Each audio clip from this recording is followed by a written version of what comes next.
Assalamualaikum warahmatullahi wabarakatuh, kawan-kawan semua. Ketemu lagi dengan Rian di sini di channel Rian Bicara. Oke, di tangan saya ada buku yang baru saja saya beres membacanya, yaitu buku Bicara Itu Ada Seninya, karangan dari Oh Soo-hyang, seorang pakar komunikasi dari Korea Selatan. Nah, jika Anda misalkan mencari buku yang ingin to the point, membahas trik dan rahasia di dalam komunikasi, di dalam negosiasi dan persuasi, ini merupakan salah satu buku yang sangat tepat. Nah, sebelum saya review lebih jauh, kita lihat dulu yang satu ini.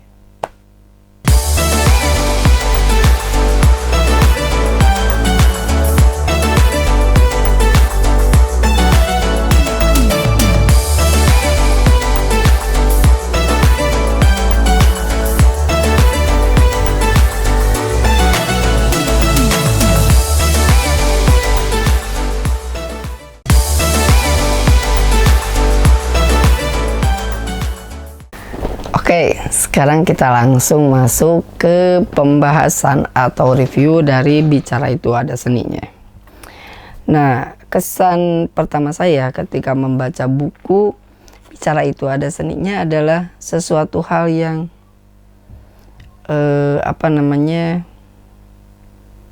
sangat enak ya. Bahasa yang cara beliau memaparkannya itu bahasanya mengalir, kemudian juga inti-inti pesan, cara komunikasi itu dipaparkan dengan contoh-contoh kisah gitu. Jadi kita yang terbiasa membaca buku-buku komunikasi, mungkin ini adalah salah satu buku yang memang mudah untuk kita cerna, pesannya itu sampai dengan mudah kepada kita.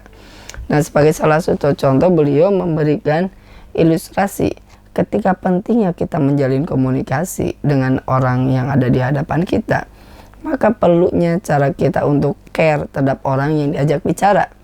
Jadi tidaklah kita harus asik sendiri ketika kita berbicara. Nah, dia memberikan salah satu contoh tentang seorang yang mapan, seorang yang banyak uang dari segi kekayaan lah, kemudian jabatan, tetapi selalu kandas ketika dia menjalin suatu hubungan. Ternyata setelah beliau dalami tentang keluhan orang tersebut yang menyebabkan dia untuk jatuh berkali-kali susah membina hubungan dengan seseorang karena keegoisannya. Ketika beliau berkomunikasi, selalu saja menonjolkan kelebihan dirinya tanpa mempedulikan siapa yang ada di hadapannya. Sehingga untuk first impression, untuk pertemuan pertama, akhirnya gagal untuk membina suatu hubungan. Itu adalah salah satu contoh yang beliau paparkan di dalam buku Bicara Itu Ada Seninya. Kemudian yang kedua, beliau memberikan salah satu trik kepada kita. Bagaimana kalau misalkan kita diberikan waktu yang sangat sedikit atau mepet untuk memperkenalkan diri, sedangkan pengalaman kita dan lain sebagainya itu adalah tidak bisa kita sampaikan dalam waktu yang singkat. Maka caranya ialah dengan storytelling. Kenapa dengan storytelling? Karena dengan storytelling kita akan mampu menyampaikan dengan sangat mudah, kemudian juga sampai kepada orang atau sampai langsung masuk ke dalam hati setiap orang. Itu dengan storytelling.